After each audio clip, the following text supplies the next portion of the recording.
नमस्कार दोस्तों, मैं अविनाश दास रेशनल कबीर यूट्यूब चैनल में आप सबका हार्दिक स्वागत करता हूं।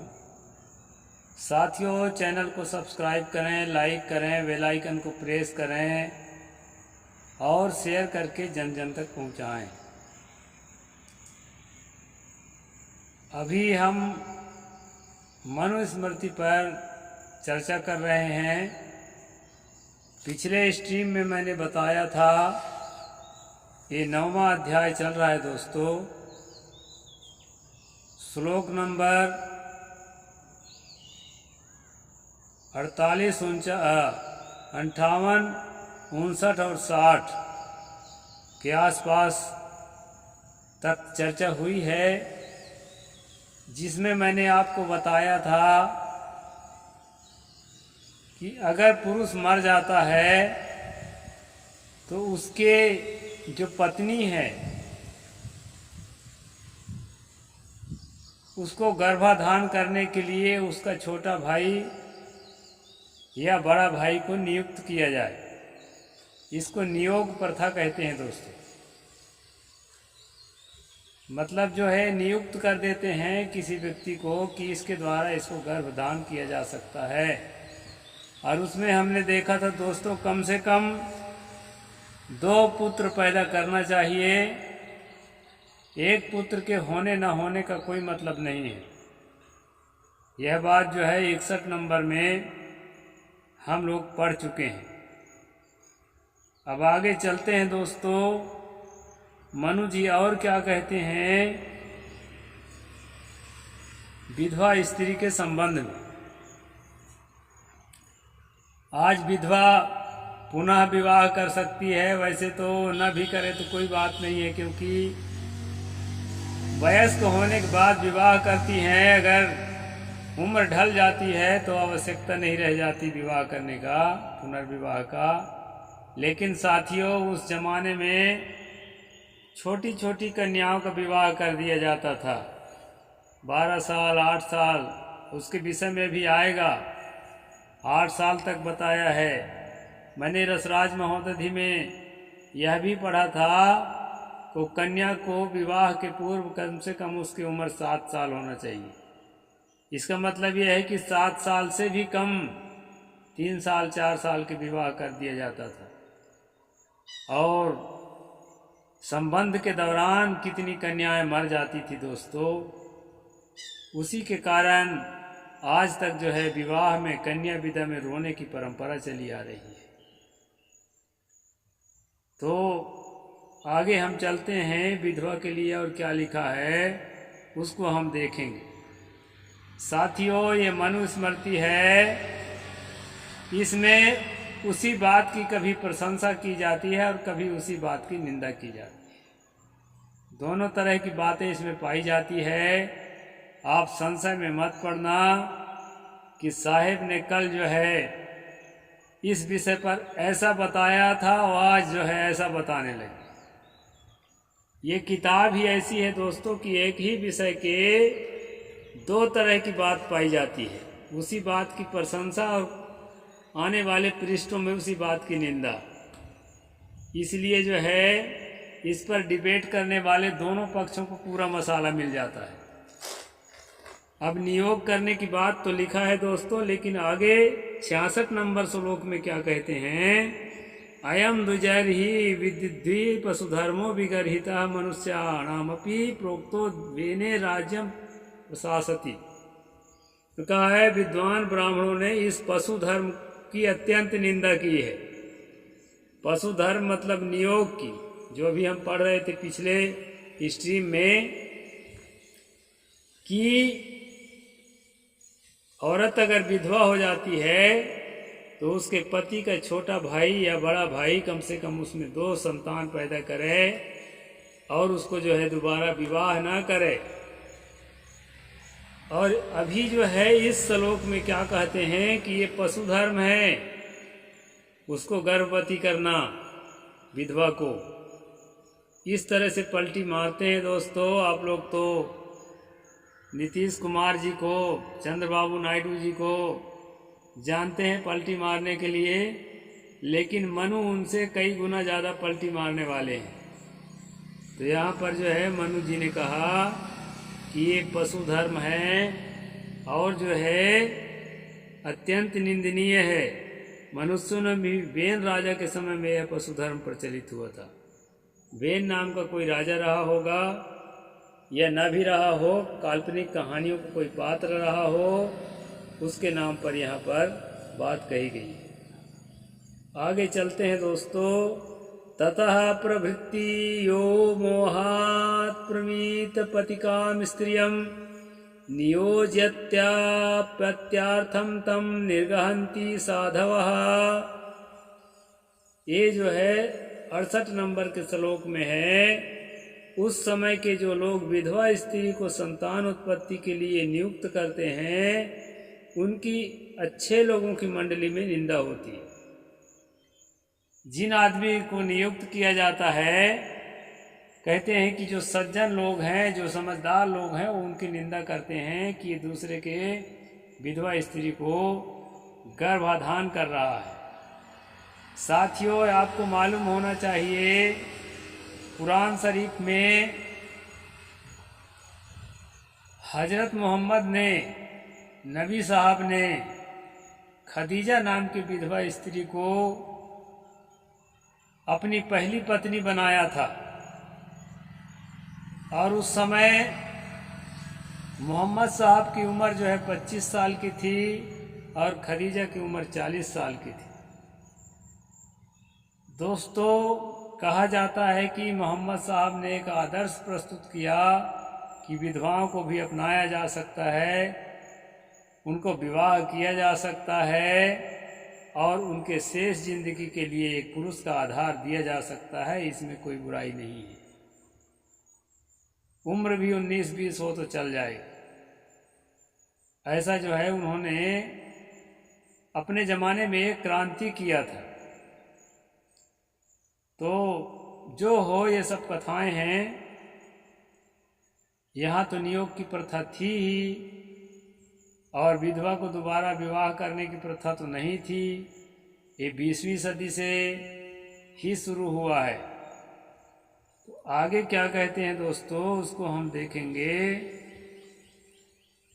यस्यां म्रियते कन्याया वासा सत्ते कृते पतिः तामनेन विधानेन निजो विन्देत देवरः।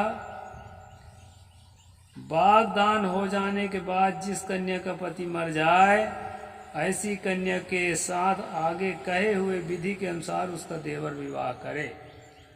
देवर का अर्थ दूसरा वर भी होता है। तो यहाँ पर मनु ने कहा है कि कोई बागदान का मतलब है वचन। पिता जो है वचन दे देता है, किसी को दामाद बनाता है तो कि आज से मैं अपनी बेटी आपको अर्पित कर दिया करके। तो वचन का दान देने के बाद जो है किसी वस्तु को एक व्यक्ति को दान करके दूसरे व्यक्ति को दान नहीं किया जा सकता है, क्योंकि वो वस्तु तो उसी का हो चुकी है। अब यहाँ ध्यान देने की एक बात यह है दोस्तों कि कन्या कोई वस्तु नहीं होती, वो हमारे आप की तरह एक स्वतंत्र प्राणी है। इसलिए पहली बात तो उसको दान करने का किसी बाप को, किसी माँ को, किसी को अधिकार नहीं है। उसका भी अपना जीवन है, वो अपने जीवन के लिए स्वतंत्र रूप से सोच सकती है, स्वतंत्र रूप से कदम उठा सकती है। अभी सोनाक्षी सिन्हा ने मुस्लिम से विवाह किया है, जहीर इकबाल। उससे सोशल मीडिया में भूचाल आ गया है गाली बकने वालों।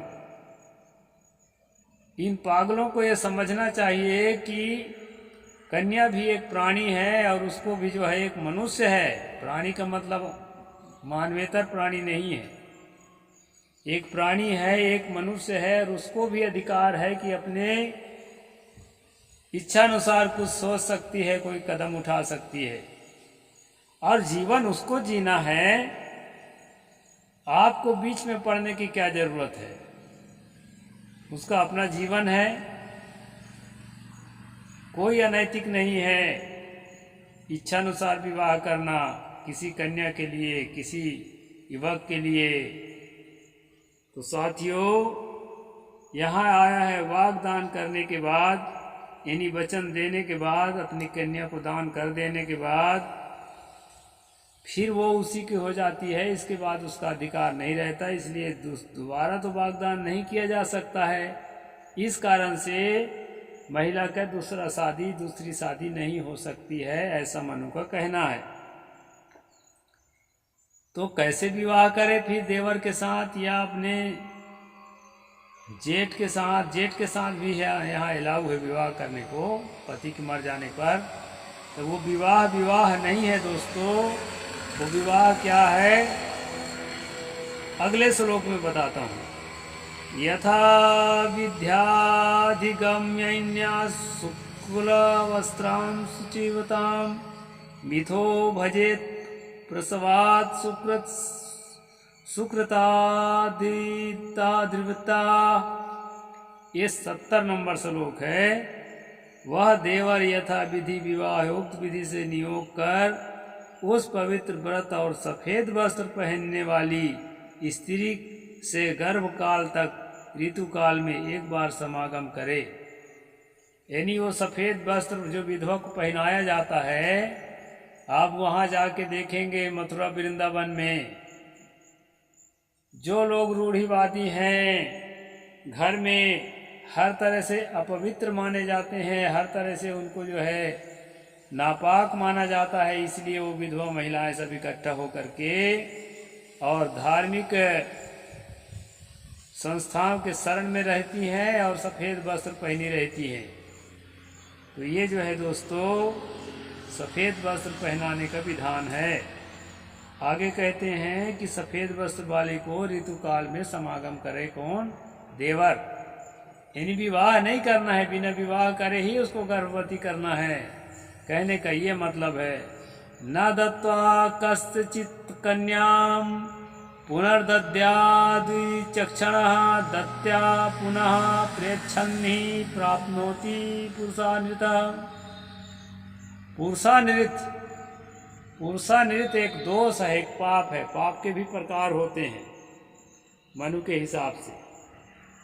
पुरुषानृत के मतलब पुरुष के द्वारा झूठ निकलना उसके मुख से।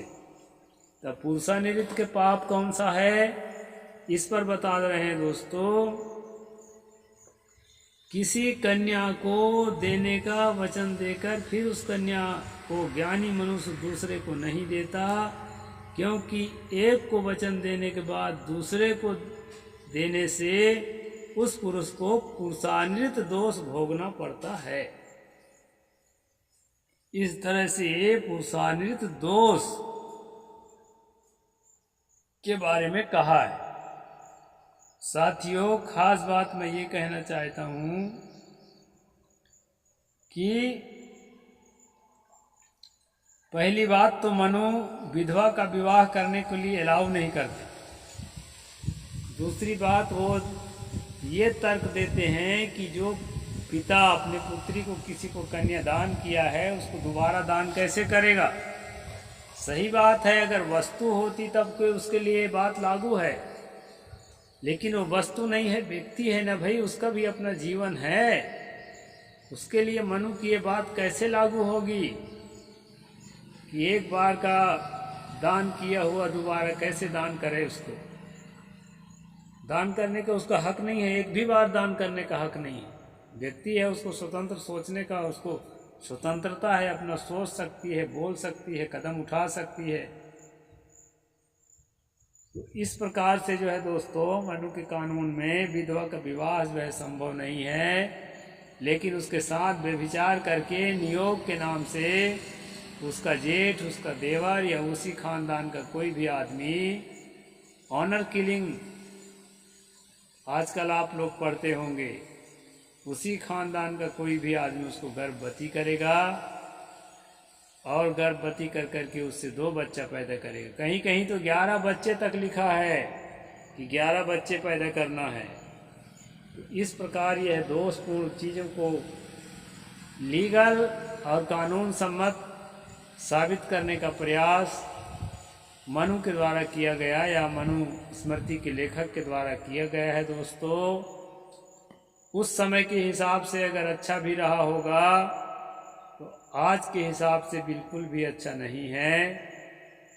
विधवा को अपनी इच्छानुसार बिना किसी जाति के, बिना किसी संप्रदाय के, बिना किसी बंधन के, उसको जो इच्छा स्वतंत्र रूप से सोच करके वो अपना संबंध बना सकती है और अपना जीवन साथी चुन सकती है।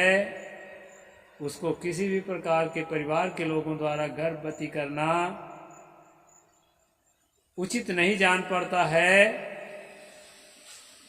इस पर आप कमेंट बॉक्स में लिख करके मुझे ज़रूर बताना कि ये कहाँ तक उचित है या अनुचित है, फिर मैं उस पर विचार करूँगा। साहिब बंदगी, जय जोहार, जय भीम, जय भारत।